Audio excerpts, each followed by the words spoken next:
Welcome back, everyone, to another episode of the Qualified Podcast. With me today is Parker Smith with his business, Madtown Maids. Parker, thank you so much for joining me today, sharing your story, and giving an insight into your business. Yeah, I'm really happy to be here. I appreciate the invite and the opportunity to come on here. I've been using Booking Koala now for 6 months just about, and have loved it and been following you and the team on social media. And when you reached out, I was like, absolutely, let's do it. Awesome. Give us a little background on yourself. Where were you born? Where'd you grow up? Stuff like that. Yeah, so I'm actually from Chicago. Not from the downtown area. I'm from the southwest suburbs, kind of like Naperville area. I grew up in a suburb called Downers Grove. Went there high school, middle school, elementary school. Traveled a lot for soccer. I was a soccer player growing up, and then eventually went to school. Went to Northern Illinois for college for 2 years before dropping out, going to play professional soccer. I was a pro athlete for a year, and then ended up settling now where I currently am in Madison, Wisconsin. When you were younger, did you know you wanted to be in business, or was your dream always to be a pro soccer player? Yeah, it was a little bit of a two-sided dream, I guess I would say. I always wanted to be a pro soccer player. It was like truly since as far back as I could remember. It was make the high school team and become the starter on varsity, and then get the college scholarship. And then when I got to college, it was being a starter on my college team, and then it was getting to the pro level. And there was always the moving target with soccer, but always the ultimate goal was to go pro. But then somewhere I would say around the middle of high school, probably like 15, 16 years old, I really, interestingly enough, it just started as a love for money and a love for working. And the thing was, like, I had simple jobs like delivering food and stuff like that, and like getting paid, not even to go spend the money, but just to have the money was like such a good feeling. And then I was like, I want to find ways to make more money, but I had to be kind of crafty because I was always so busy with school and soccer. And that was kind of what forced me down the entrepreneurial path of like, you got to figure out some type of side hustle. You got to figure out some type of gig you can do to make some money while not having to go, punch a clock and work a normal job, because I simply didn't have the time for it. So I would say both, but soccer was lifelong. Entrepreneurship kind of came on, like I said, middle of high school. With soccer, if you don't want to kind of go into it, what made you kind of not continue going pro after that Yeah. 1 year? Yeah. Honestly, it was kind of forced upon me. I actually, little side tangent story here, a story I love telling, so I'm not going to skip the opportunity to tell it. But I dropped out of college 2.5 years in. I was running my second business at that point. My business was doing well enough to support me, to keep me alive. And I got a call from a professional team, and they said, we're looking for a second goalkeeper. I play goalkeeper. They're like, we're looking for a second goalkeeper. We've heard you've been considering leaving school to potentially try to go pro. And I said yes. And they said, okay, you can come on trial here if you want to. And I dropped out of school the next day and packed all my stuff up into a suitcase and went down to go to trial there. Was on trial living in a hotel for 6 weeks, and then they cut me and they said, you're not good enough. Sorry, you don't have the chops to make it, at least not with this team. And I looked at the coach in the locker room and said, I don't have anywhere else to go, so I'll see you tomorrow. And I showed up again the next day to train, regardless of the fact that they had cut me, and the next day and the next day, and did that for about 2 more weeks. And then they offered me a contract and they said, we want you. You've got something that we need on the team. And I ended up getting signed and getting to play. And that was my first pro season. and I sat the bench, was a backup the whole season. Eventually, just through some hard work and a bad run of form with the starter, was able to start, debut, win, get man of the match, my first and only professional game. We then 2 days later signed a goalkeeper from a higher division, and he came in and immediately took the starting spot from me, and I was back on the bench. And towards the end of the season, I really hurt my knee, and off season came, and I was like, do I want to do this every year for the next 5 years and battle the being unhealthy and losing my whole off season trying to get healthy again? Or do I want to, deal with being a backup and training your whole life away 9 months out of the year just to do rehab the whole off season and repeat? And I eventually was just like, I've got other things in my life that I care about more than soccer. My family, my fiance, my business was on even terms with soccer at that point, and I was just like, just ready for a change. So I decided to part ways with it. Completely understandable, especially when injuries come into play. It's really tough and tricky. So at least you got to experience it and have a match and have that story to take with you forever. Absolutely. With business in your life, is anybody in your family a business owner that you kind of modeled after? Yeah. Interestingly enough, there's only one real business owner in my family, one of my uncles, and he's very, very successful. Actually, you might think of him in a negative light now that I tell you this, but he is the creator and the owner of the red light camera technology. So he actually owns and is responsible for the maintenance and upkeep, his company, of every single red light camera in the state of Illinois. So anytime you've ever gotten a red light ticket, it's indirectly come from him. And he started that business, I want to say 25 years ago, a long time ago, and grassroots it, rose money. I don't know what the right word for that would be. Raised money, yeah, from just friends and family, and started with, let's call it $100,000 to go buy the patents and the technology and stuff that he needed, and started the business. And now it's a huge thing, and they've got school bus cameras now, and they've got cameras in 18 different states, and it's a ginormous company in operation, and he just kind of passively owns it now. But when I was growing up, it wasn't a super successful thing, and so he never really talked about it. Like, I come from a family and a group of people that were just high W-2 income earners, and he was kind of making less than them for most of my childhood because he was bootstrapping a business. And so he never really talked about it, never really talked about work. I didn't really know much about what he did. And now that I'm an adult, I understand what he built and how successful it is. It's super impressive. But growing up, never really was like, oh, I want to be like my uncle. We just never even talked about it. I got a slight beef with him then. I got a ticket or two in my day, but that's okay. I mean, it's a business, right? So it's something that has clearly done well for him. Because I mean, the government uses it, so it's whenever you could get a contract like that, it's huge, right? Yeah. So did he ever, I guess, once you started to realize how successful he got when he got to that point, like in high school, maybe before your first business idea, did you kind of touch base with him and pick his brain a little bit on things? Yeah, honestly, I wish I had more of. I wish I had done more of that research and conversation and outreach to him.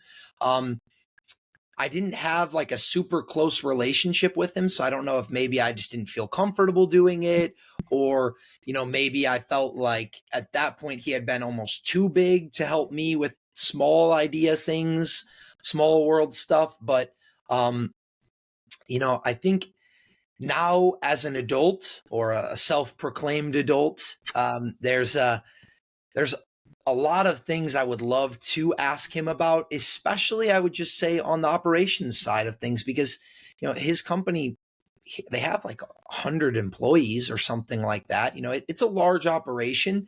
And that has been the biggest thing that I have struggled is probably the wrong word, but I've had some hiccups with is managing people and managing teams and dealing with personnel from an operational standpoint. So probably something I should reach out to him a little bit more than I have, at least thus far. Going towards the first business that you started, when was that and what was that? Yeah. So I would say that the very first business that I ever started was a clothing brand. It was in high school. It was basically just trying to sell to my buddies and people that I knew and try to create some type of like ripple effect there of, hey, if everyone that's cool in high school is wearing this, then other people will want to wear it, and we did okay. I think we ended up netting out profitably, but eventually just like we had to keep selling to the same people, and it was just an exhausting process. We decided it wasn't the right thing to do anymore. Eventually then moved into a reselling company where we were buying Supreme and Jordans and, Bape and all this hyped up clothing and shoes and reselling. Similar thing. We did pretty well, but never grew enough to the point where we weren't like scrapping for every sale and every customer, and it just became exhausting. And those were both in high school. And then my first actually successful business, I would say, came in college. And that was when I started to dabble into the consulting world and kind of just started to sell myself as the commodity in the business world and selling the bit of expertise that I had, particularly in the blockchain world, because I have been an early investor in Ethereum and in Bitcoin. And people started to create coins, and the NFT craze came around, and that got crazy, and people wanted to come into the industry because they knew there was money there, but they didn't know anything about it. They didn't even know the first thing about blockchain or how any of it worked or tokenization. And so they would come to find people like me to help actually explain it to them, create a roadmap for their business. And then, I'd leave it to them to actually go and execute on it. But that was my first real business. And it just became me just selling my time essentially. Very cool. With Madtown Maids now, when did you start exactly? Yeah. So this actually came, I would say, beginning of November of 2023 now. So just about 6 months, or yeah, just about 6 months was when I really took the jump. I ended up kind of closing shop on my consulting business after a while when the hype and the craze around the world of Web3 and NFTs and crypto and all that kind of died off for a while, and got burned pretty bad by some bad actors, and ultimately realized like I didn't actually own a business. I was just like a really well paid independent contractor. Like, it wasn't really like a business because I couldn't take a day off. I couldn't delegate any tasks. I couldn't automate anything. It was just time. Like I was just working 15, 16-hour days every day because that was when I was making money, was when I was working. And it just wasn't healthy. It wasn't right for me. So I eventually moved away from it. Went to Europe with my lovely fiance, got engaged. We spent the whole summer traveling, and just, it was right after she graduated from college. So we had some money and some time after I closed up shop, and was like, okay, I'm just going to go enjoy life for a while. Came back. That was end of the summer. Dabbled around with a couple more agency type ideas. And then end of October, beginning of November, I actually started seeing people posting about home service businesses. And particularly the idea of a remote home service business interested me because that's been my bread and butter. Is, I can sit at my desk from 6 a.m. to 10 p.m. every day and just work. And that's, no problem to me. So that was really when I really started learning about it. Eventually I got hooked up with a couple mentors, and they were like, hey, this is kind of the avenue. This is the way you want to go if you want to start a home service business. And that was my real day one was November 6th. November 6th. Yep. Was that your first booking, or when you kind of just put everything together and was like, I bought the website and this is my day one? Yeah, not even. That was like filed the LLC, let's start a business. And then it was about 2 weeks until we were like operational. Like November 20th was our first booking. And then, so that's kind of, I guess, when the business actually originated. And how much did you have saved up, or how much did you want to initially invest into Madtown, and how much did you invest? Yeah. I knew just from experience that it's really hard to start a business for less than like $5,000 is kind of the threshold that even just having $5,000 in liquidity, I think is important to be able to spend if you need to. And that was kind of the ballpark I had mentally prepared myself for. Now, I really actually started Madtown Maids for like less than $500 all in, which was crazy. But I also paid about $2,600 for the mentorship that I received to actually get everything going, and people to say, hey, use this CRM, use this payment processor. This is what you're kind of going to want to build your structure around. And this is how you're going to legally onboard and protect your business. And this is how so, I paid for some coaching and some direction on that front. So I would say full cost, I spent about $3,000 to get Madtown Maids up and running and taking cleans. Do you remember who?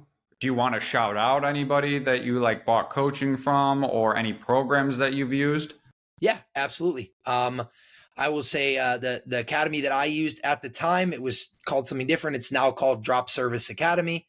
The coaches, John and Mark, there are awesome. They both are young guys who own remote home service businesses. They both own 2 different home service businesses. They run everything on Booking Koala and, use the same models. They actually, interestingly enough, both started in Miami, met each other one day, and they were like, oh yeah, I own a cleaning business in Miami. And the guy's like, I own a cleaning business here in Miami. And they ended up befriending each other and deciding to start a joint business in Nashville together completely remotely. And then they were like, you know what? We've got something going here. We could teach people how to do what we did. And they started up a coaching program. And that's kind of how I met them and how I got involved with them. And I mean, they made the process for me super, super simple. So yeah, I definitely give a shout out to them.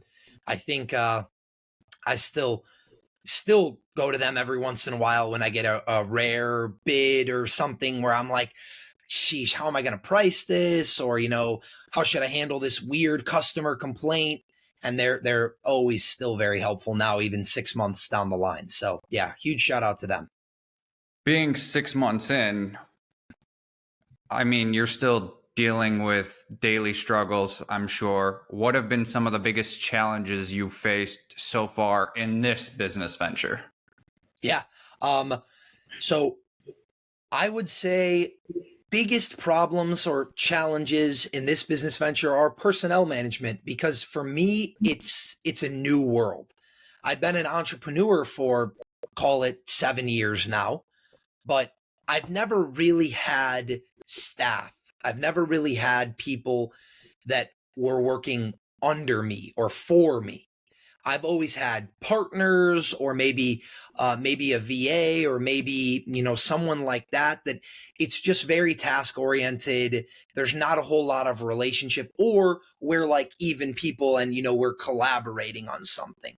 So this for me has been interesting to deal with the hiring side, but then the relationship management side, and the fact that your service providers are people too. They've got their own families, their own car troubles, their own bad weather, their own getting sick, and having to walk a line between forgiveness and graciousness, but not jeopardizing your business. And that's Right. been a difficult path for me to tread. I've certainly had some moments where I've made decisions and I've been like, should have just cut him after strike 2. Shouldn't have given him the third strike. Like that just, it ends up being a lot more trouble than it's worth. So that's probably been my biggest obstacle. And then I would say just unplugging, and any entrepreneur knows this. There are a lot of days where I work from the moment I wake up to the moment I go to sleep. I live with my fiance, and she's like, I didn't even see you at all yesterday. I just, didn't you don't even know what you were doing or what happened or anything like that. So sometimes it's hard, especially if we go on 7, 8, 9, 10 days in a row. As an entrepreneur, there's always something to do. And sometimes you just have to say, that's enough work for today and walk away. And I'm still trying to teach myself that.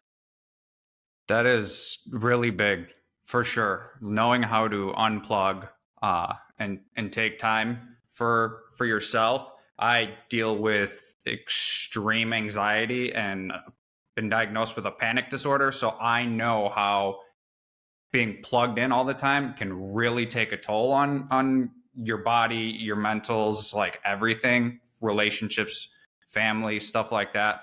So that's one big thing. If I could give you some advice, is keep working on that, giving boundaries to things.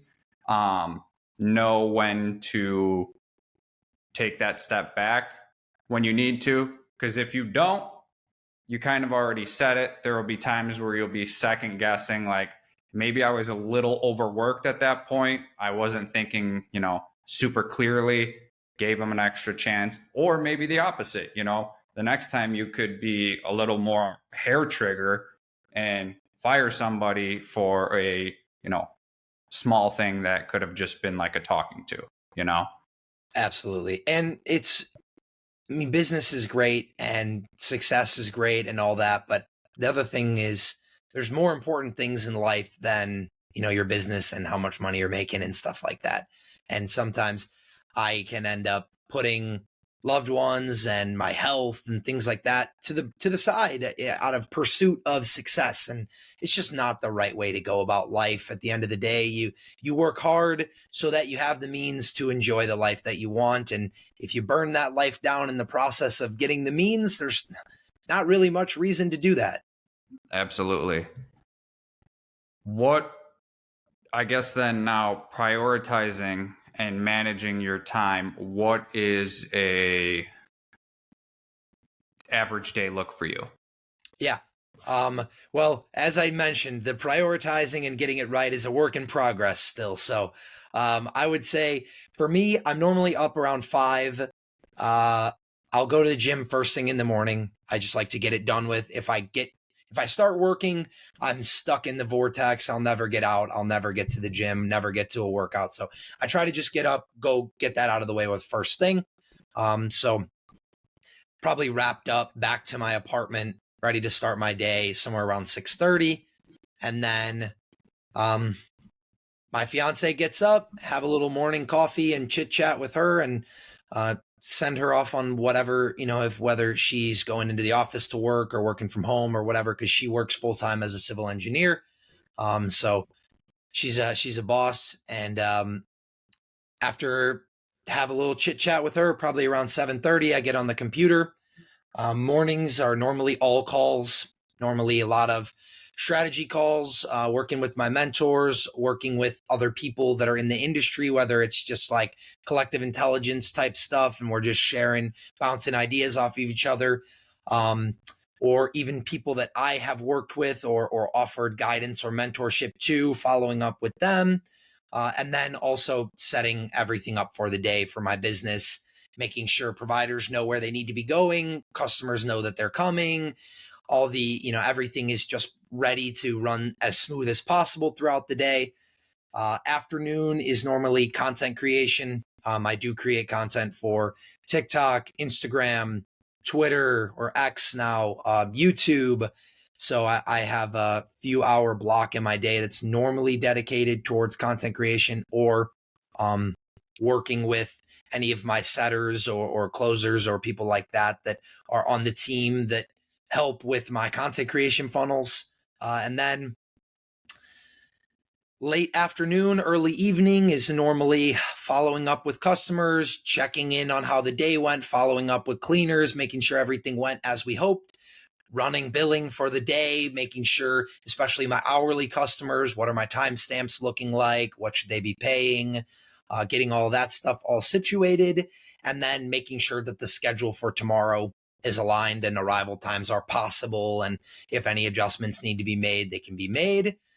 And then at some point during the evening, I decide to unplug and eat dinner and then hang out with my fiance and go to sleep. So it's a pretty computer call heavy day. And then sprinkled throughout there is, of course, the treacherousness of running a business and the fact of you could lose a whole 2 hours in the middle of the day with a couple customer problems or a cleaner issue or a lot of sales calls. I mean, today I told you before we jumped on, I've had like 7 sales calls already. It's 11 in the morning.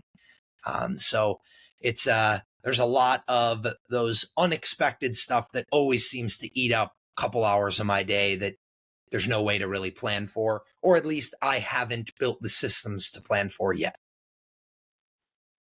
Do you have a point where you know you're going to start hiring either a VA or somebody else full time to just take over the calls where you're going to be focusing on marketing? Yeah, absolutely. I'm a huge fan of cold outreach personally. I think that it's invaluable. We've closed 20, 25, $30,000 ARR deals just from cold outreach, just from ringing places and going and doing walkthroughs and having conversations. That being said, I would like to focus my time towards that, towards customer acquisition and marketing and organic lead generation strategies, and then start to hand over some of my admin tasks and fielding inbound sales calls to virtual assistants. Interestingly enough, at 3 p.m. today, I have an onboarding call with my first VA. So we've hit that threshold now. I wanted to wait until I got to the 15 to 20K a month kind of revenue range. And we kind of blew by it. Didn't really have a lot of time to implement it slowly. So we're just going to have to do it on the fly here. And I'm planning on spending at least the rest of April just training this person and getting them ready and getting them equipped with all my SOPs. And then hopefully come May 1, maybe May 7, something like that, they can start really taking over the reins and I can stop staring at my phone with my ear hyper trained for the ring and going and running and grabbing it all day long. And Madtown is it's local, right? It's to Madison. Do you have any other locations, or are you? I guess that'd be a little ambitious to go into a second location within 6 months. But do you have plans on either another city in Wisconsin or out of state? Yeah, so we actually have already opened business in a second city. Second county actually is how we've done it. We kind of did Dane County, which is where Madison is located, and now we've also opened Walworth County. In the process, we've kind of picked up a lot of jobs in between. So Dane County is here. It's rather large. It's more in the center of Wisconsin, let's say. Now Walworth County is down here low. It's a little bit south and east, about an hour and a half away. It's right next to the Illinois border, but we have in the process kind of picked up cleans in this entire strip, despite not really being a service area for us.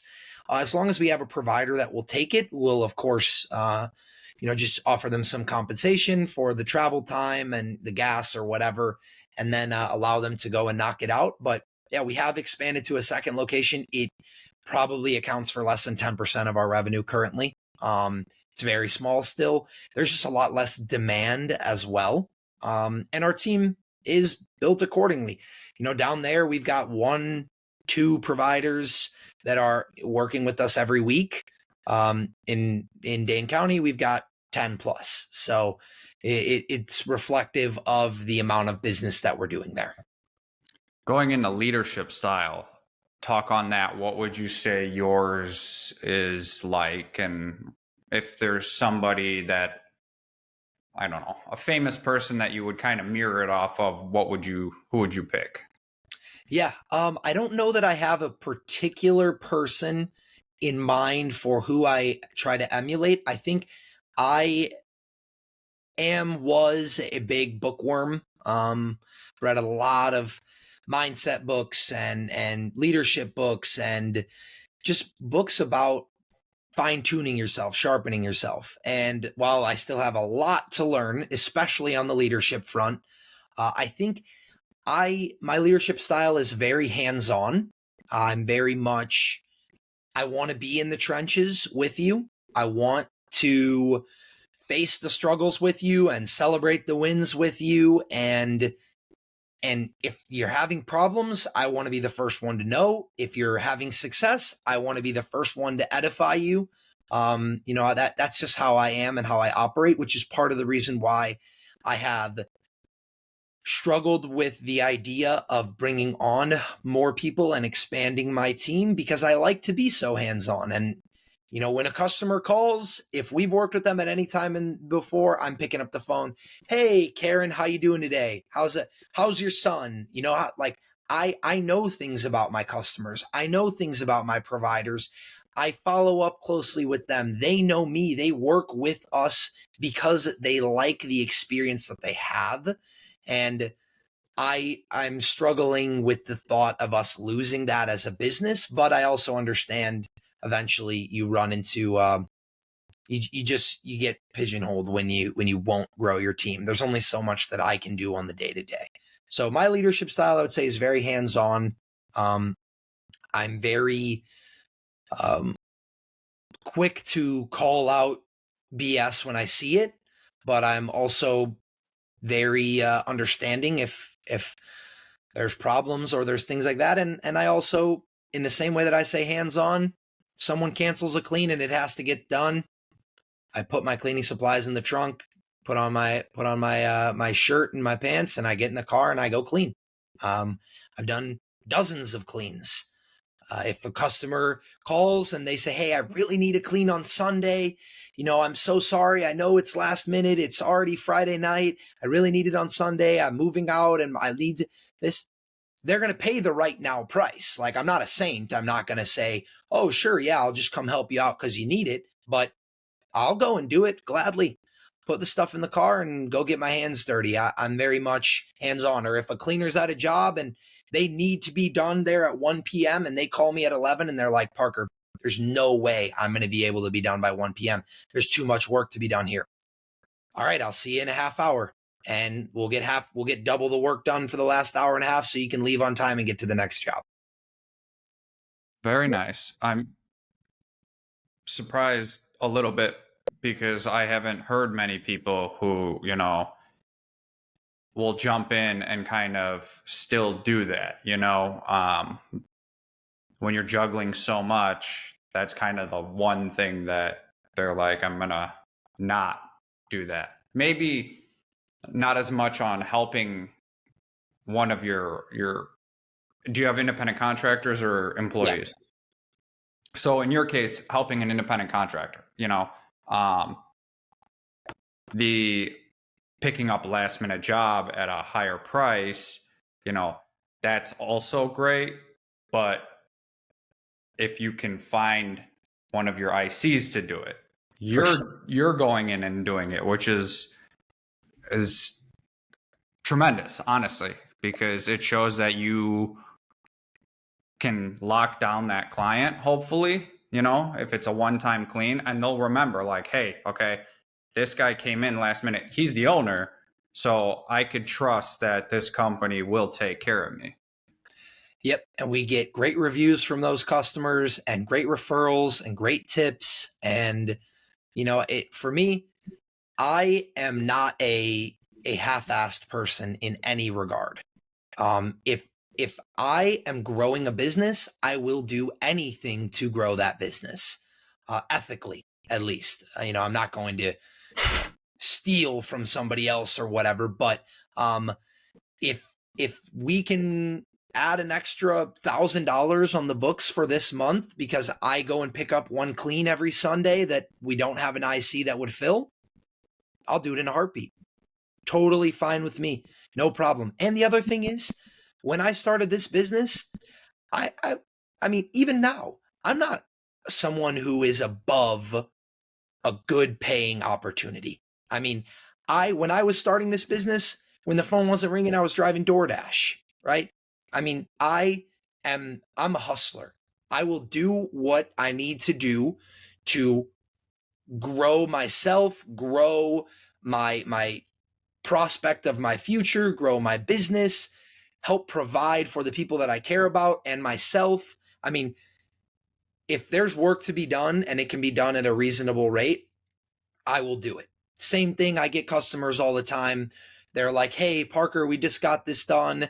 Whatever. I see on your website you do window washing. We're showing our house, let's say, on this Saturday, and they're calling me this on Thursday, right after we did a whole deep clean for them, so the house is spotless. Now they're like, well, we got an open house, but our realtor says we should get a window washers in here. We can't find anyone to do it. Sure. I'll grab my bucket and my squeegee and I'll get in the car and go wash the windows. I mean, I know how to do the stuff. And I'm going to make $100 an hour while I'm there. I am not at the point where I'm above $100 an hour. Maybe in the future I will be, but at this point, a good review, a good referral, and $100 an hour to go wash windows, sign me up, man. Absolutely. I love that. I don't know how many people know this, but with Booking Koala, we, the owners, kind of had an agreement that the growth of the company was first and foremost, right? We are actually not even the highest paid employees in the company.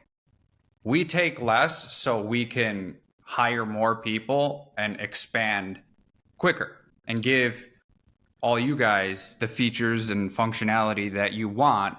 Because if we take all three of us, if we take an extra 2-3 grand, that is money that we could have hired 4, 5, 6 more people that could have now cut things down. I personally, if I want more money, I'm a Lyft driver. I still drive Lyft. I will go out, turn it on, and my wife works nights.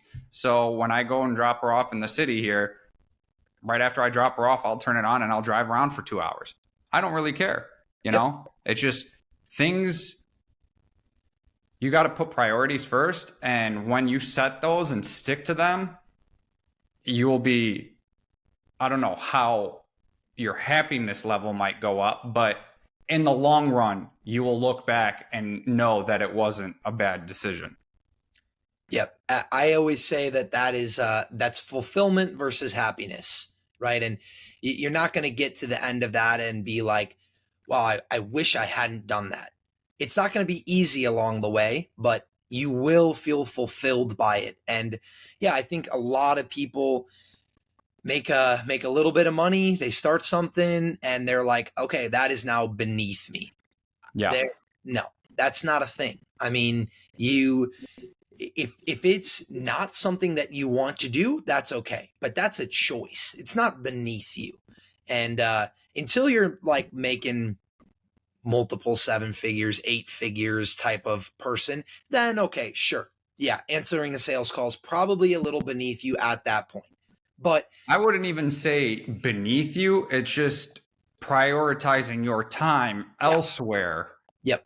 Will yield more for you and whatever you're trying to accomplish. If you got nothing else going on that day and it's not like really work related, why the hell would you pass it on? Yep. Like, I get it. You may want to just not even deal with anything and turn your brain off that day. That's great. But somebody who kind of maybe does that all the time, I can't really connect with that. I Agreed. feel like me as a person, I will never be too big to do something. And that is in my opinion, a huge indicator of success. It's just like like I said, I'll get in there and clean a toilet. If the toilet has to be cleaned and that's what's going to propel the growth of the business by a good review and a good referral and a happy provider and a happy customer. And it shows my contractors that I'm backing them, that I am, I'm standing alongside of them. There's no nonsense.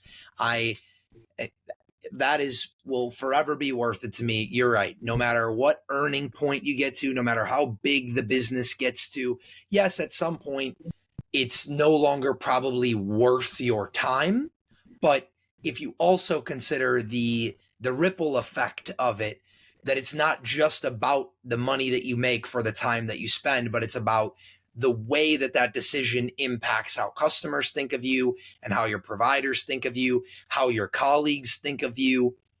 I think it reflects really, really well on people that are willing to get their hands dirty. Absolutely. Going into hiring, you mentioned you have contractors. How many do you have in total?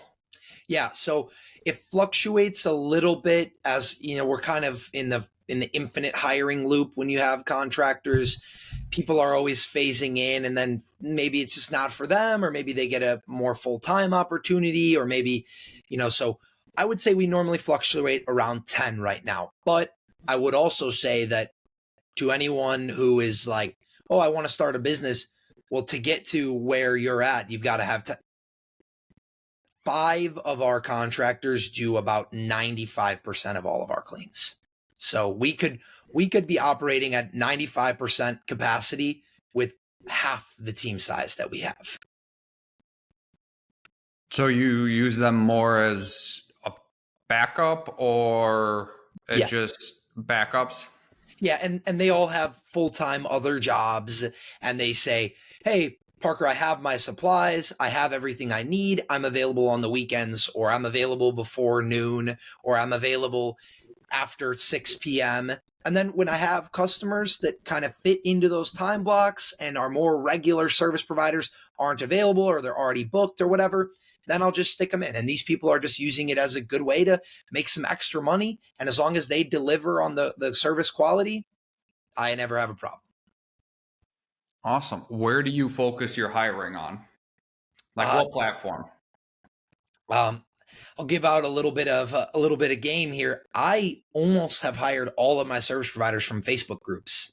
Awesome. It's really where we found everyone, other than one person. And that was through Indeed. And it was actually the very first person that we have ever hired. And shout out to her. She is amazing. She works 60 hours a week for us every single week. She is just like, give me every single job you can give me. And she will make probably close to $100,000 this year cleaning houses for us. So, she just busts her ass all day, every day, 6 days a week. And then she takes Sundays off and repeats. So, she's awesome. We found her through Indeed. Otherwise, almost everyone has been Facebook groups, and we really are just looking for highly reviewed independent cleaners. And when Kevin goes on Facebook and says, hey, my cleaner Stephanie is awesome. Stephanie doesn't work for a company. She doesn't have a business. She's just Stephanie, and she cleans houses. Those are the type of people we're normally targeting, because we're not trying to take away from what she's doing at all. As long as there's a fair compensation rate we can agree on for her that protects our margins enough, she's the perfect person. She already has a reputation. She already has all the supplies. She already has the means of transportation. She's used to the scopes of work. She's used to dealing with customers. We don't have to worry about training. We do a couple test cleans just to make sure that her standards are the same as ours, and then it's off to the races. What would you say would be a red flag on an application? If you saw it right away, you're just like, I'm not even calling this person.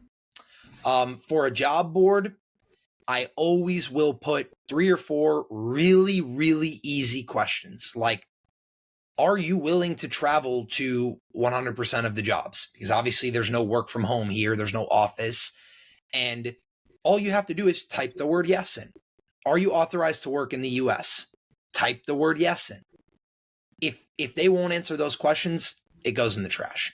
Even if their resume is fantastic, even if they have cleaning experience, even if they have, if you can't spend 45 seconds and type yes 4 times, it goes in the trash. It just shows the priority level of the role that they're applying for. And that for me is probably the biggest one.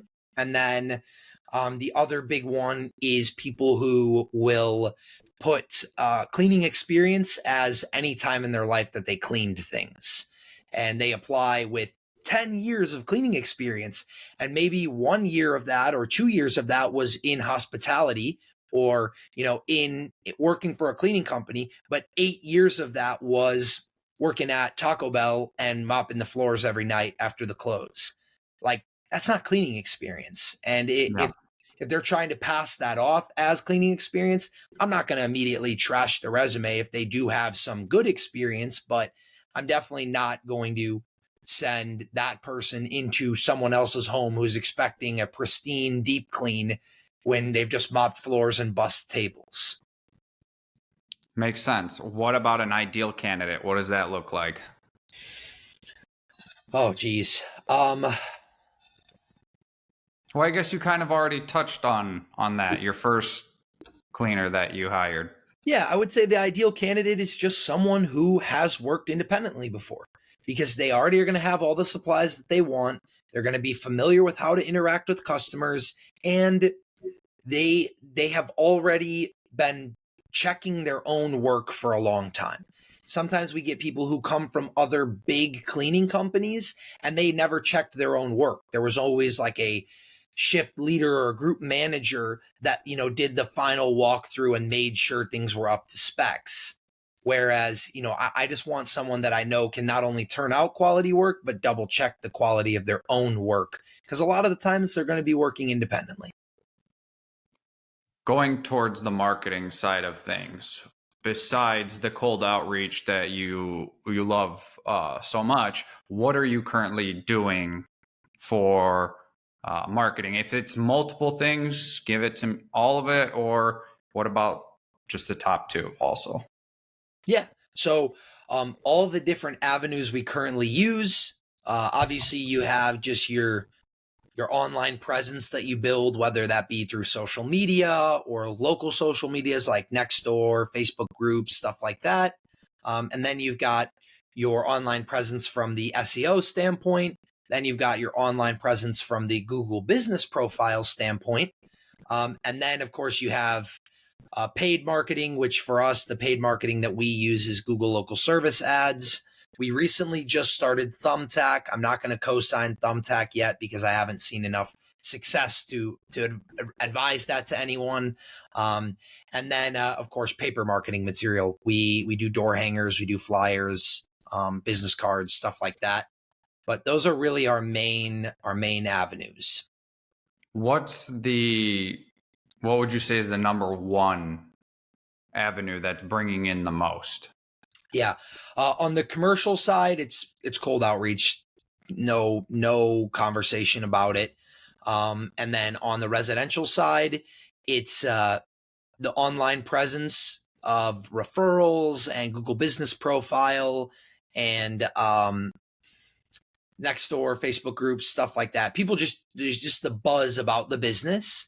And then Google LSA. It just works so well in our area. I almost hate to say it because I feel like it's becoming a little bit of a taboo in the home service industry because they're just jacking the prices on everybody.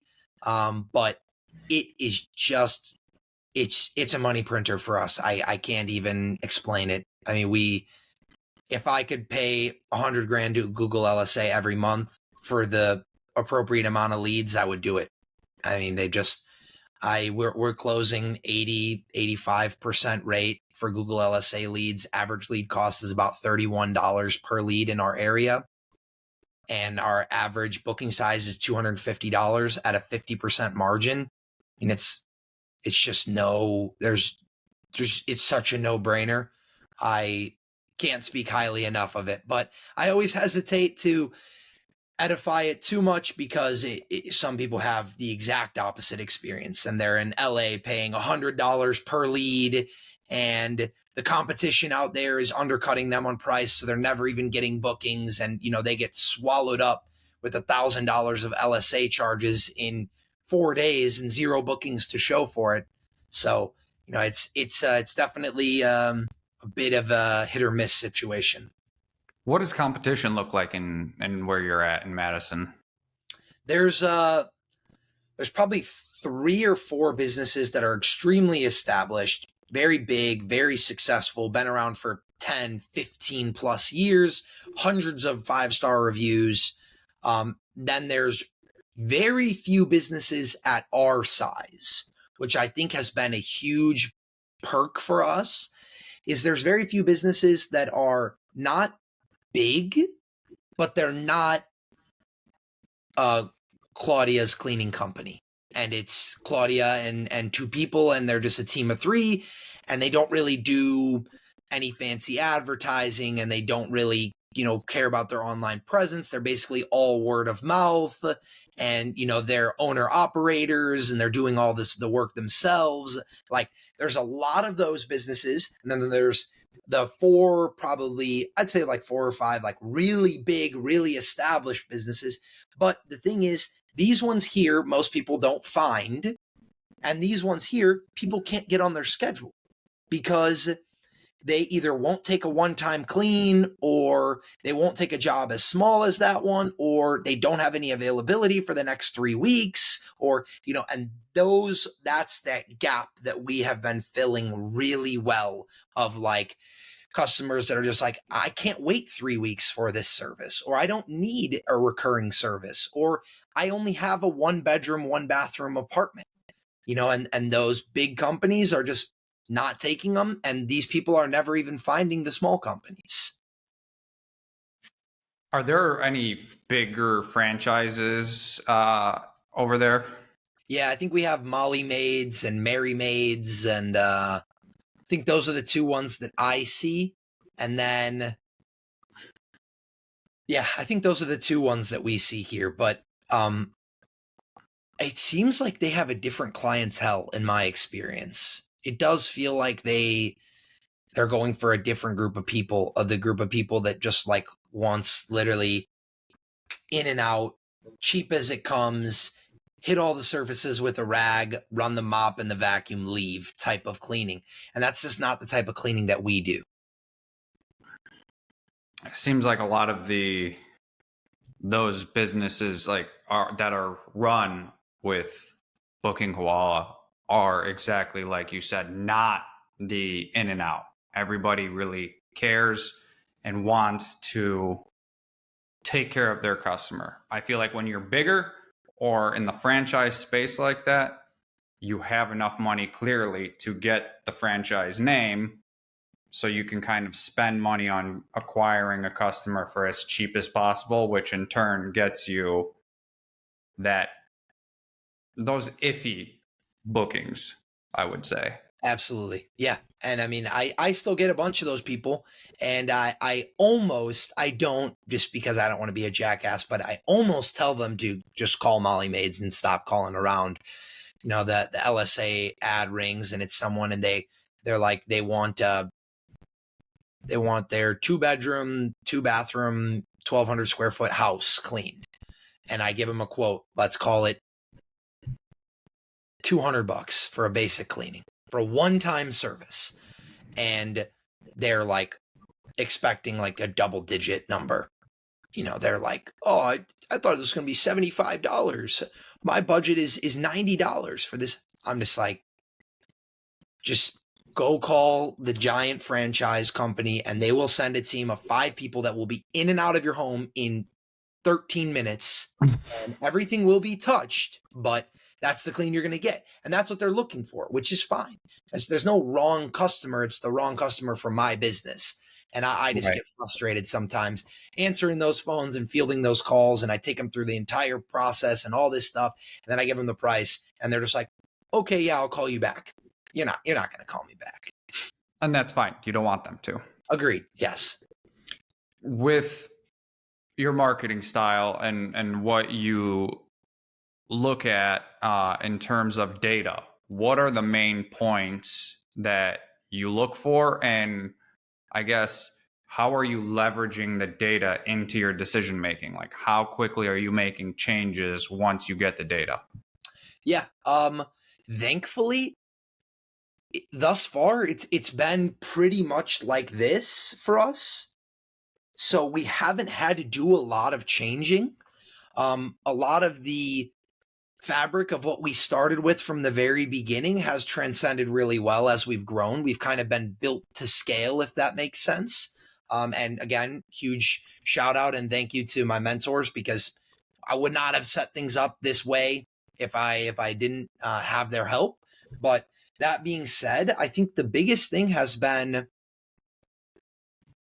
our key metric is phone calls.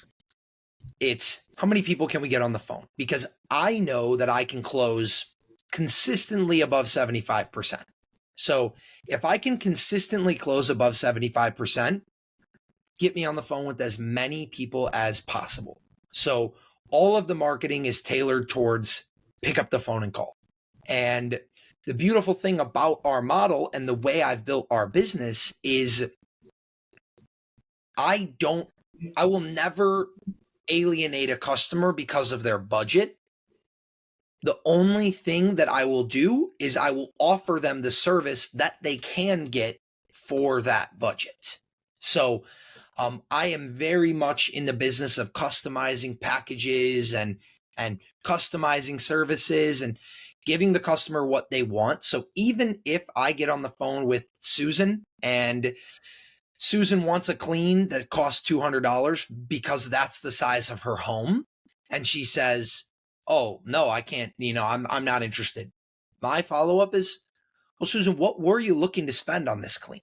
"Oh, I was looking to spend 125. Well, what we can do for 125 is I can send a cleaner there. They'll be there for about 2.5 hours, and you can just make a list of what is most important to you, and then we'll just tackle that list in that order that you provided us with." So if the bathrooms are the most important, and then the kitchen would be next, and then the living room, and then the bedrooms, maybe we're not going to get to the bedroom and you're going to have to dust and run a vacuum in the bedroom, but the stuff that you really didn't want to clean, you got done and we stayed within your budget. And a lot of customers will close there. So I'll always take them through the normal process, try to close them. And then if they don't, if they're not going to bite at that, try to build something for them in the package of what they're looking for. Just like you weren't really listening, but the call before we started the podcast, that customer called, told me the space. I said, it's 150. And she said, that's too much. I said, well, we could do $50 an hour.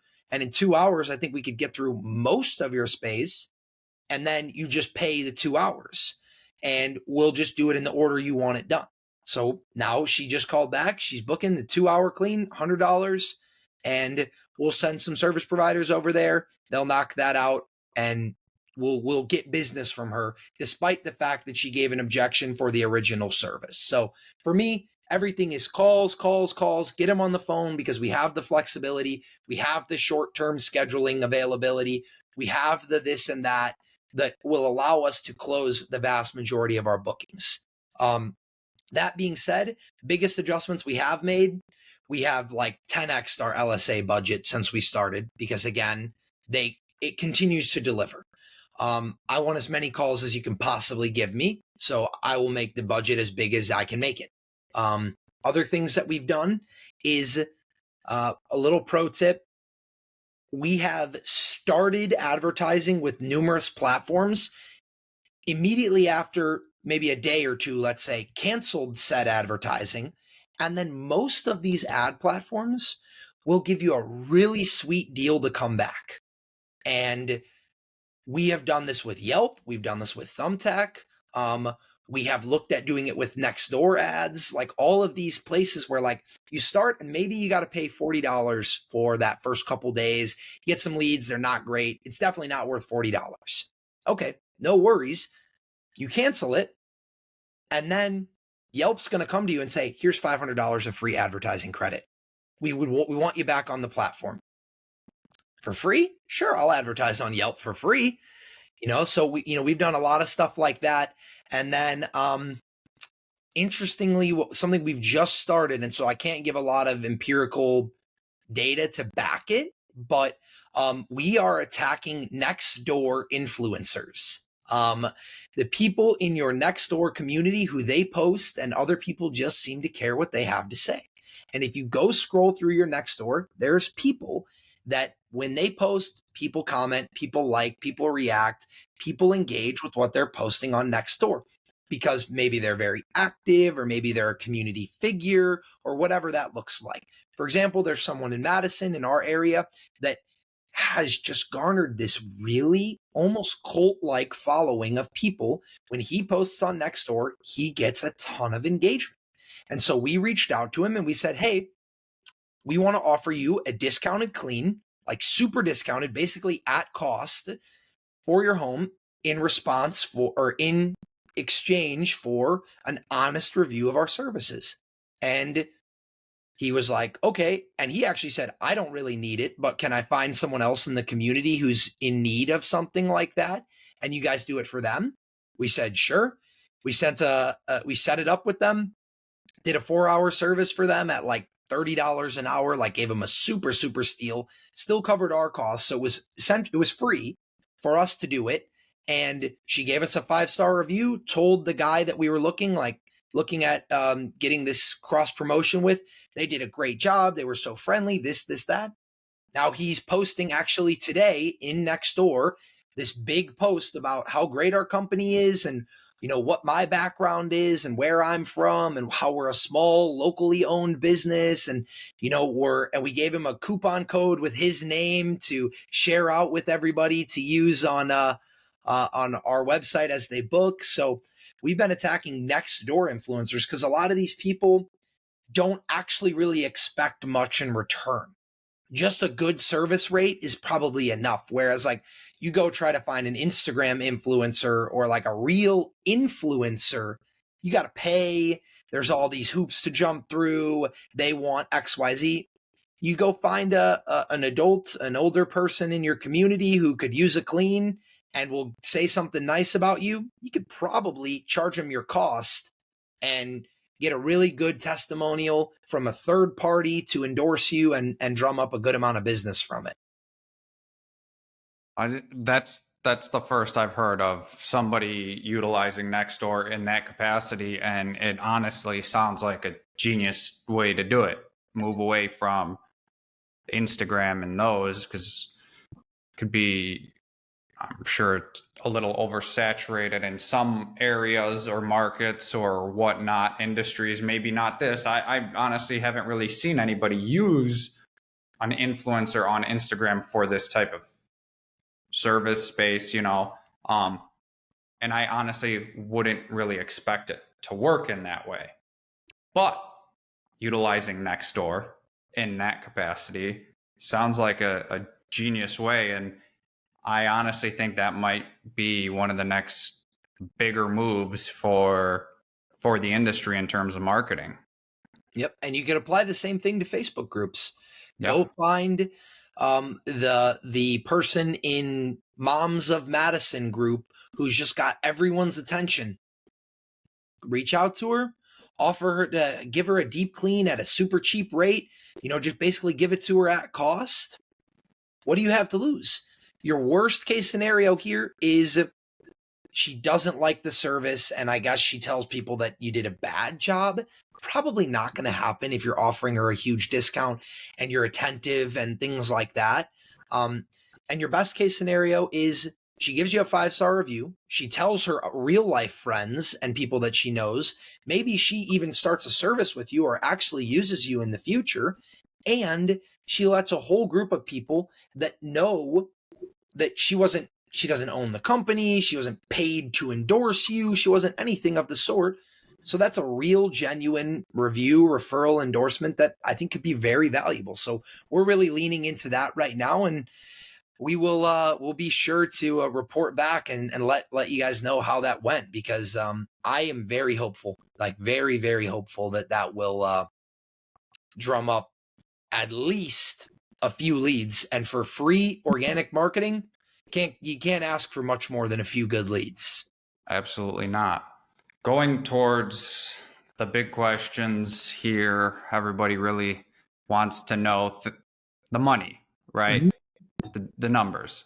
How much revenue did you do in that? I get because you said for your first booking was November 20th, right? Like right around Thanksgiving, right before Thanksgiving. Yeah, we had like four cleans in November, something like that, because we were just getting started. We had one service provider. We didn't have ads running, anything like that. So for the final month, that last month of December, what were your numbers, if any? Did you have any? Yeah. For December, then the last month of 2023, we did $9,000 in revenue. So you did 10K basically your first month. Yeah, we did 10K our second month, 9K our first month. Yep. Wow. And then to date from November, how much have you done in total? To date, where we stand right now, we have done just under 70K in revenue. Wow. Good stuff. And then what about for this full year, January to December? Well, I guess, Ballpark. yeah, it would just be 70 for. Oh, wait. So you're saying for 2024 forecasting it? Yeah. What do you have? Because I Yeah. know in the software you could already see what's set for recurring. Mhm. And then you could ballpark what your one times will be. Yeah, I would say, well, this month we expect to do 25K for April. We've already done over 10 so far in the first 12 days, and we have a $5,000 day on Monday. So we've got that, and we have two contracts for August right now. One of them is 21,000, the other one is 29,000. So we'll do $50,000 in cleans in 2 weeks in August. So Those factor commercial. one is commercial and one is construction. Okay.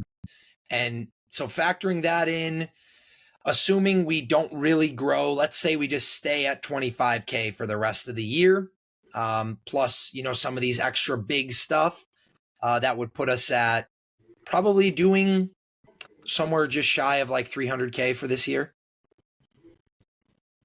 Those are great numbers for sure. And I'll be honest, for where you're at, where you're located, that's even more impressive. Not being in, the major cities, LA, Dallas, Chicago, New York, but Madison, Wisconsin, and the one surrounding county there, those are fantastic, fantastic numbers for the first year. Yeah, and I would say those are very conservative. I would be surprised if we didn't do 500,000. I'm hell bent on growing this business at this point. So, those two contracts that were 50K total, I will get at least two more of those. So that's another 50K on top, and we're gonna make stuff happen. We really have barely even expanded in the commercial sector. We have 2 apartment complexes. That's it. And then, some smaller stuff, but yeah, we have barely even tapped into that world, and we've already done this. My objective is to be doing 50K a month by Q4. So, if we hit there, we'll do 500,000 this year.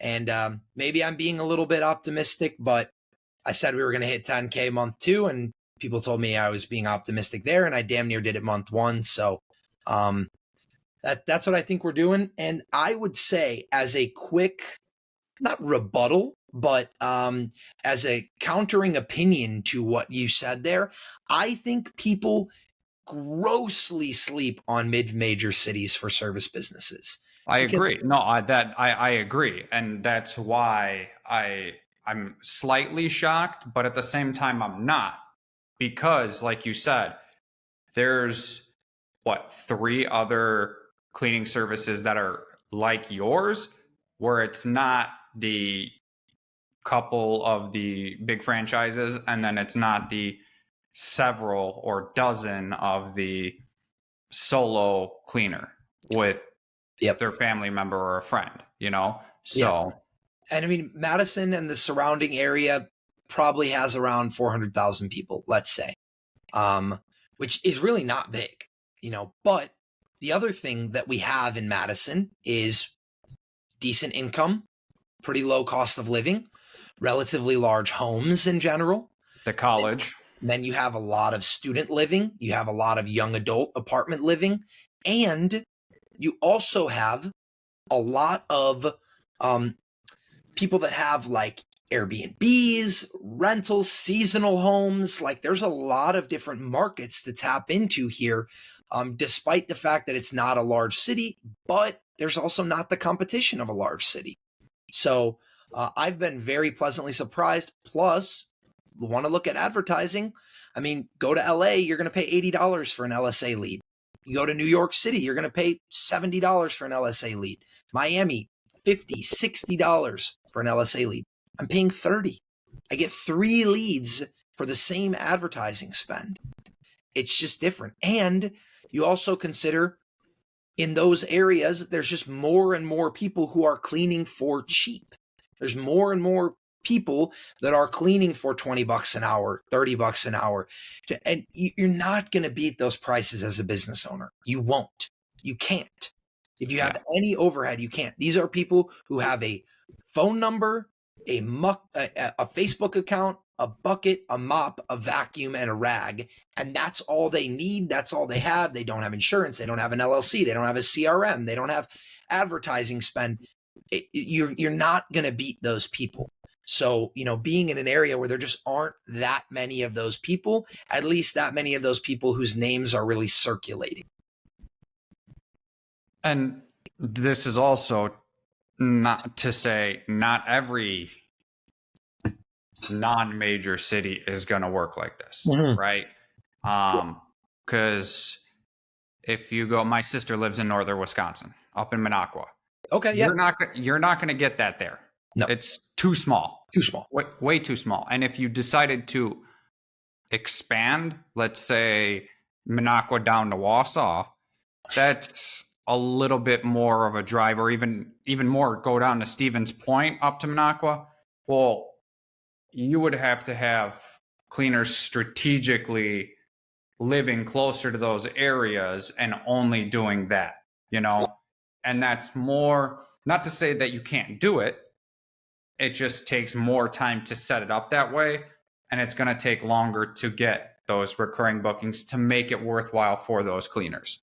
Absolutely. Yeah. It's the catch-22 of like, especially if you're doing the independent contractor model of like, well, you need cleaners to get customers fulfilled, but you need customers to get cleaners busy and paid. Yeah. So there always is that catch-22. We've run into that same problem with our second location. It's like we could hire a couple extra cleaners and then maybe ramp up the marketing down there. But if we hire cleaners and then we try to ramp up the marketing, but they don't come in time, and then the cleaners are quitting because they're not getting any work, it's like you're always going to either have too much work or too many cleaners. Too much work, too many cleaners, and you just kind of try to ride that wave.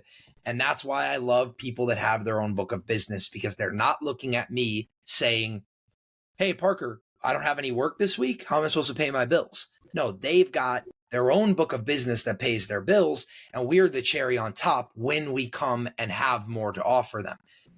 And if they don't want it, they don't want it. And that's totally fine. But I actually recently, our most recent hire, we just hired an entire smaller company. We found a small, like I said, mom and pop type of cleaning company, just a team of 3 people. They don't advertise. They don't even have a website. They don't have anything. We just found a recommendation for them on Facebook. And I called them up and I said, hey, I own a cleaning business in your area. I actually have too much work to fulfill all of it. Would you like me to put some of that work on your schedule? And they were like, of course, we'd like you to put work on our schedule. Okay, well, what's a fair compensation rate for you for that work? We agreed on some terms, whether it be a revenue share or whether it be an hourly rate or whatever that looks like.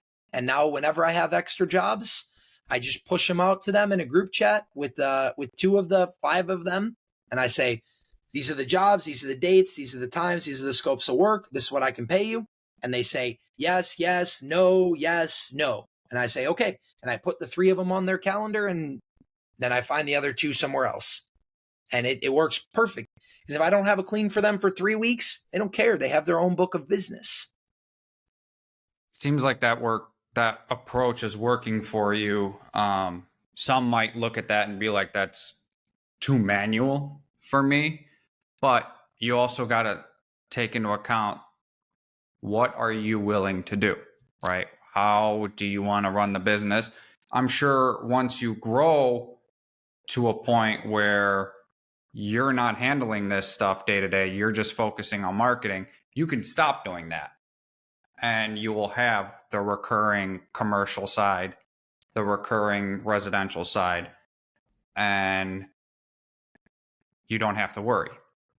But this just shows that you're going extra lengths to make sure you get revenue and customers happy, and in return, those reviews for your business so you could keep expanding.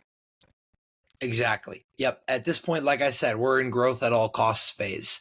Like if it takes me a little more time, a little more energy to get something exactly how I want it, that's fine. I'm not afraid of work. For me, I just don't want to leave opportunity on the table. And who knows, maybe down the line, I'll just fully absorb their whole company. And if I can offer them the right hourly rate and the right whatever, I could just absorb them all together. And maybe that's the down the line. If they do well enough over a time period and I don't want to go back and forth with them anymore, then maybe we take it that way. But for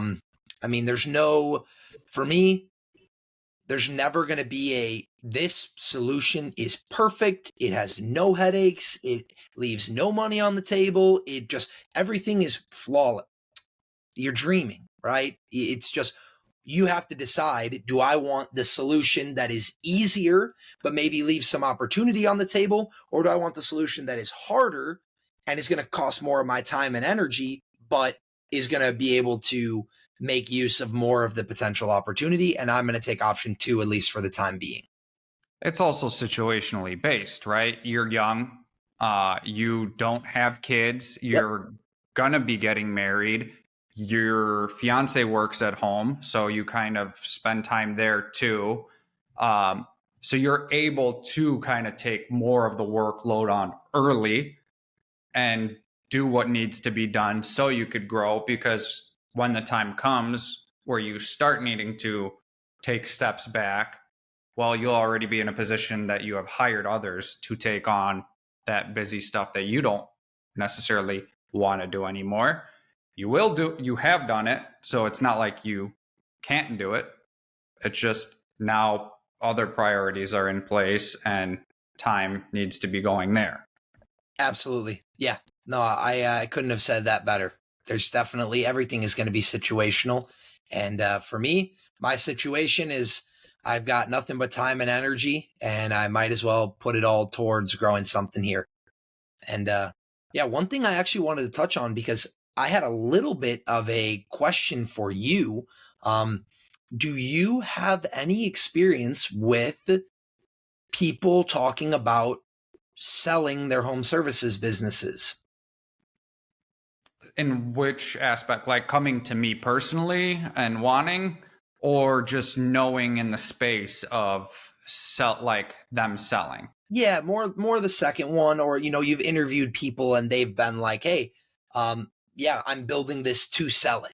Because I actually, interestingly enough, got approached by a cash buyer, someone in the area who actually wants to buy my business from me. And it's something I wasn't even on my radar when I started it. It was always build to cash flow. And now that I've started to do some research into it, I found it seems like you can get about a 2x EBITDA for this type of business, in which case for me, it really does start to beg the question of like, is the cash flow worth it? Is it better to try and grow it? Is it better to just go all in, let's say for the first year, and then just exit for the highest dollar amount that you can, and then, leave it behind and start something new? Or better yet, start the same business in a different city? I mean, I don't know if this is a conversation you've had before, but it's something I have started to try to wrap my mind around here.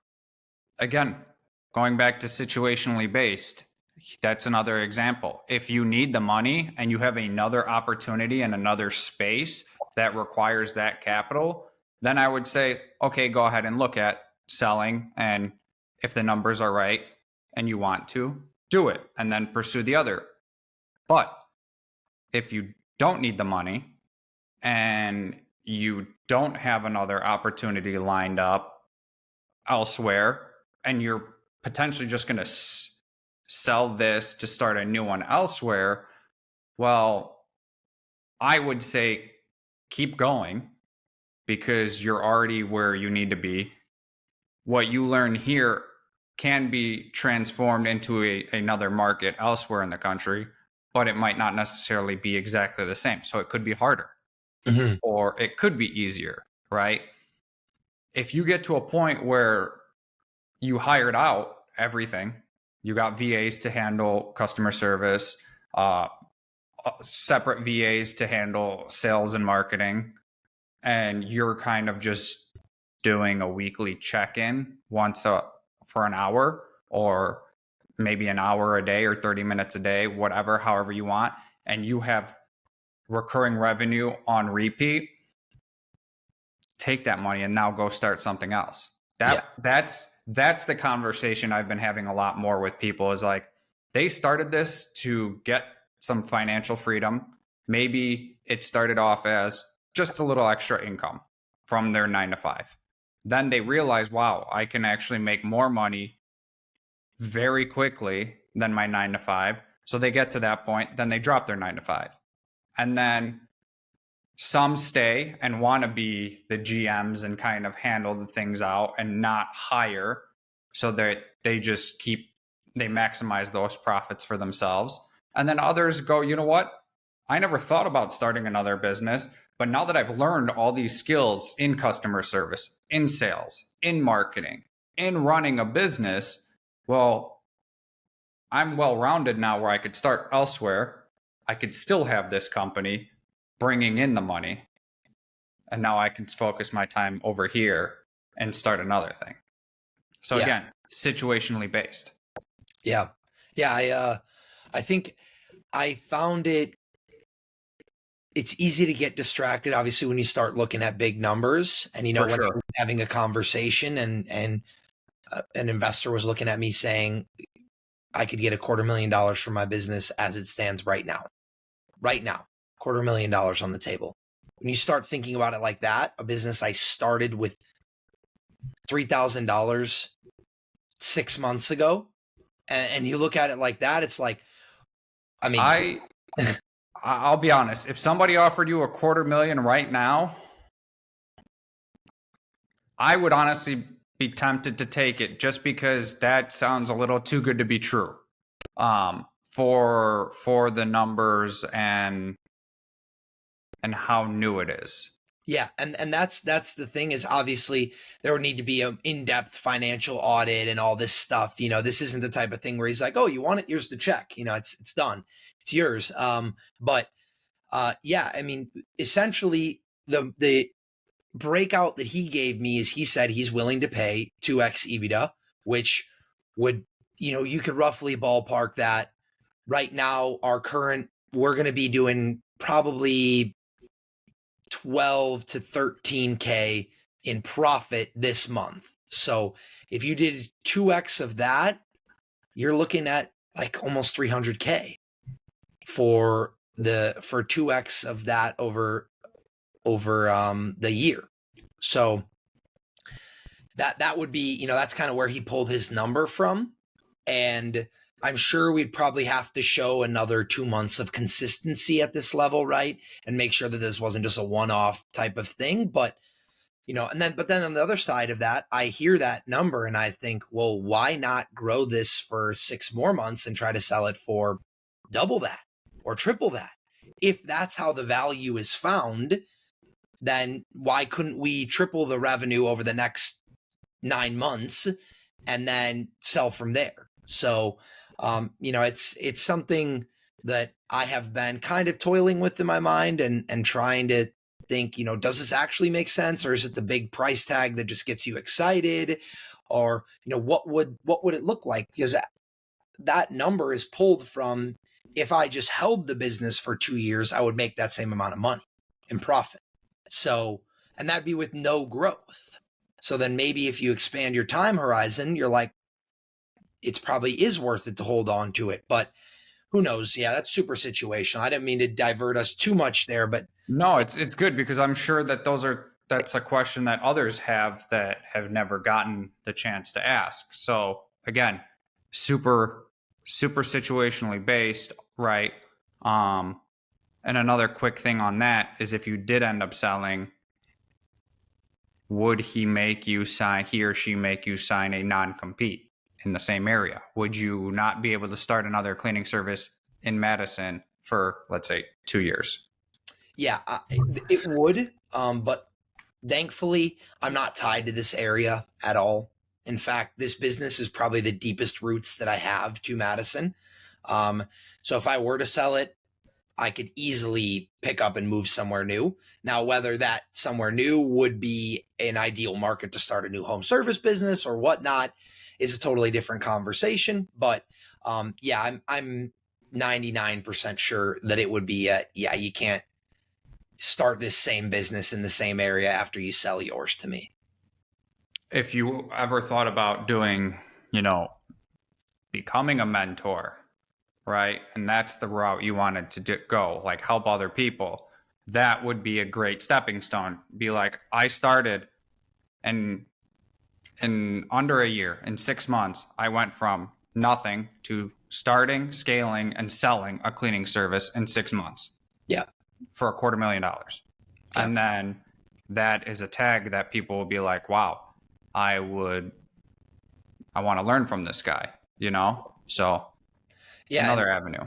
And I actually have, that's already on my horizon for a step into that space. I want to learn more about the space before I become like a full-fledged, I could teach you everything you need to know, because I don't know everything yet. So I got some more learning to do before I take that full step. I've actually been fortunate enough to work alongside of my mentors, helping to mentor some other newer business owners to get my feet wet in the mentorship space, and also just helping them create content and create guides and create invoice templates and quoting templates and marketing email structures and all that different types of stuff for their mentorship platform. So definitely that's something I could see on the horizon as well. And wouldn't that be just like an awesome case study of like, yeah, I joined in, no experience, never done a home service business model before, started up, scaled, made $50,000 in profit over my first 6 months, and then exited at $250,000. And in 6 months, made 300K net and walked away. I mean, that would be quite the story. So we'll see. Maybe we do get to that point. Plus, I keep thinking about I'm getting married this summer, and I'm like, oh, that's going to be that month is just going to be brutal. We're doing a destination wedding, and then we're coming back and we're having a reception in Chicago, and then we have all these moving pieces and all this stuff. I'm like trying to juggle my business from across the world and trying to make sure everything goes smoothly there. And my wedding is actually smack dab in the middle of our $30,000 construction job, so I will be across the world while my team is trying to execute with no me hands on deck, a $30,000 construction job. So that's going to be the stress of that. I'm already sweating just talking about it right now. Well, congratulations. I know I know that feeling. I got married 6 months ago, so the last 2 months leading up, especially that last 30 days before is huge. And destination on top of it, you guys, it's going to be beautiful. I know it'll be great. It's a lot of work. It's a lot of work. So just try and get the VA or a couple VAs perfect Yeah. before you kind of go out. And I that would be my biggest, I guess, tip for you for that situation is get a VA or two kind of ready to go 100% before, and things will be a lot smoother, because if not, it'll get tricky. Yeah, definitely we're gonna have to be there. And thankfully I've still got 3 months now to like at least get one really, really strong one, and then probably have another one that is A good. helper. Maybe, yeah, not as great as the first one, but still can help with some of the smaller tasks and keeping the ship afloat while I'm gone. So For sure. yeah, definitely there's gonna be some challenge there, but excited for it, looking forward to it, gonna face it head on. It's the only way to go about it. Absolutely. Definitely a big moment in your life, and something that you're going to always look back on and enjoy. Um, Going a little bit now towards the software side of things and how this got to where it's at. How big a role is tech? Does it play in your business? I mean, I would say for me, there's four tools that are my entire business. I mean, it sounds funny to even say it, but I use OpenPhone, which is a virtually hosted phone platform, a VoIP, and that allows me to text and call and have a separate voicemail and separate automations and hours and all this stuff, all virtually through my exact same phone that I'm going to have on me all the time. So that is absolutely instrumental. Second thing would be Booking Koala. I mean, that's where we keep everything organized. That's where all of our customer information is. That's how everything is kept up to speed with all of our providers. It's how we do all of our invoicing and our quoting and our bookings and adjustments. And that's even where I go to for pricing. I mean, when a customer calls me and they want a quote, I pull up Booking Koala and I go to add booking and I punch in the information. Oh, you want 2,500 square feet, 3 bedrooms, 3 bathrooms, this type of clean, this add-on. And then Booking Koala says, that's $319. And I say it's $319. Like, that's where I even get my pricing from. Now, obviously I built that pricing, but Sure. that's the tool I use on the day to day. Now, one thing I haven't tapped into enough yet, and it's something I'm going to do this month, is the actual campaigns feature on Booking Koala. Haven't used it once. I think I have the Explorer package, that $57 one. So I haven't tapped into those premium features yet, but that's something I really want to start because I do see the value in email campaigns and follow up and stuff like that, and getting that stuff going. And then third tech tool would be Stripe. I hate Stripe, but I just have to love Stripe. It's one of those things because that's how I make my money, but then they just never seem to make it easy. So Stripe, of course. And then the fourth tool that I use is actually a tool called SMS Savant. It's an AI chatbot tool where you can actually program custom text campaigns, and then you just import all of your leads, all of your phone numbers, and then you can import like information about the services that they got, their name, their service area, whatever, and then you can bunch them and say, okay, I want to start a custom text campaign that offers a 15% off discount to all of our old one-time customers to come back and get another one-time clean. And this thing will not only push out all of the first texts, but will also automatically engage in conversation with anyone who responds to the text and get them to a close. They'll be like, oh, okay, I want to learn, can you schedule me for next week, or what would the cost be or whatever? And this thing has all of our pricing information built in, all of their customer profile built in, our scheduling, all that. And it will say, yes, this is the price, this is whatever. And they say, okay, I want to book. And then it pings me a notification and says, call this number. Here's a transcript of the text. Call them and close them. And then I just call them and close them. So that tool, SMS Savant, which actually I have been using since the beta, like since it wasn't even available to the public, because I know the developer of it. And I've been using that tool, and then Booking Koala, I'd say either at least organizes and generates a huge percentage of my business. Like we couldn't exist without those things. It would just be impossible to stay on top of everything if we didn't have those two tools. Wonderful. And I'm assuming you started Booking Koala with your business, right? Yep.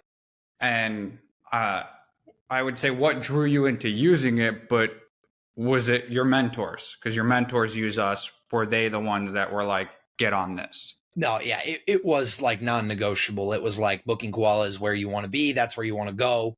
This is the package you want to get. This is how you get started. Actually, I even cloned their CRM. So I just cloned theirs and then built mine kind of off of that. So it was sign up. Here's the link. Here's what we do, and then send this email. You get your clone back, build out your pricing, and you're ready to roll. So yeah, that was kind of how I got not forced into it, but they were like, if you want this to be as streamlined as possible, you do this and you're up and running in a couple hours. Versus if you go find someone else, you got to build it all yourself, find your own integrations, find your own everything, because we don't use that. Couple last questions here. What's one feature you couldn't live without?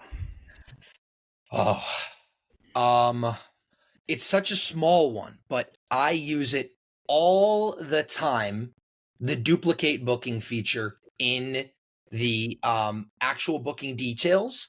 I have a ton of Airbnb hosts where they're not on a recurring schedule. They kind of just need it when they need it. Maybe they have multiple units, all this stuff.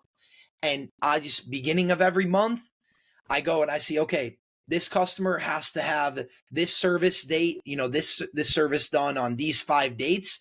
Go find when we did that service the last month before, duplicate it, pop in the date, pop, boom, done. Next property, same thing, duplicate, pop in the date, pop. And I can build a whole schedule of 17 bookings for 3 different customers in 15 minutes by just copy pasting all of the bookings, changing the dates, and I'm done. So that would be a tiny feature that I would say I can't live without.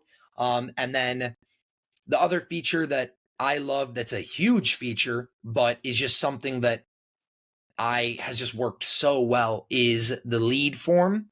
When they do the contact us and then they just fill out their information and I get the ping on my phone and it says, you have a new lead, and I click and I got the phone number and I read the description, click call. I'm on the phone with them 15 seconds after they submitted the lead, and they're like, oh my God. Like, I'm like, oh, this is Parker with Madtown Maids. I'm just following up on your service request. And they're like, I didn't even, I haven't even like closed my browser yet. Like, I literally just put that in there, and that will almost always close those people because they're just like so astounded by the customer service and the way that you get back to them so quickly. That feature, I think we've had like 20 leads, let's say, come in through there, and we've closed like 19 of them, which has been awesome.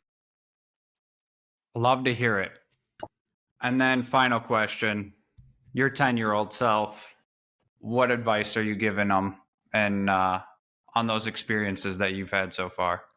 To put it simply, don't take so much advice from other people. Just do it.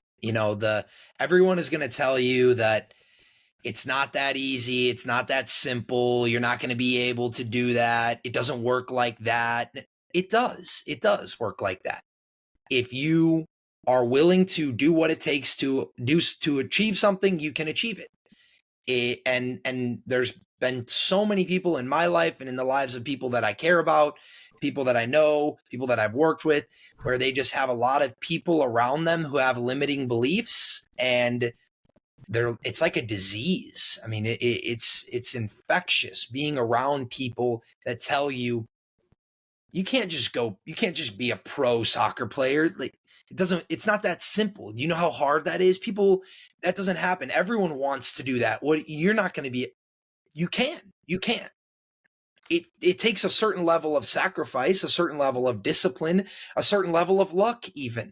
That's not to say that every single goal you ever set out to achieve, you will. But if you listen to a lot of people, most people don't have a whole lot going for them. And their limiting beliefs are going to infect you if you let them. And don't let them.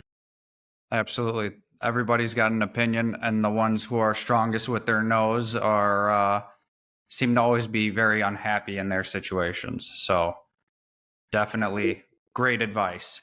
Parker, thank you for your time and sharing your story with us, and giving insight into what it's like to run a service business in an area that's honestly not everyone's first, second, or third choice. It's great to have that perspective. Hey, I really appreciate your time today. I had a great time. I think it was a lot of fun, and I'm looking forward to following up with you, continuing to stay in touch as we hit or don't hit these goals and expectations we've talked about today. And maybe we come back on after I sell this business in 3 months, and we talk about what that process looks like and how that went and what I would recommend or not recommend. So Absolutely. yeah, I appreciate it, man. This was a lot of fun. Awesome. Thank you, everybody, for tuning in, and we'll see you next time.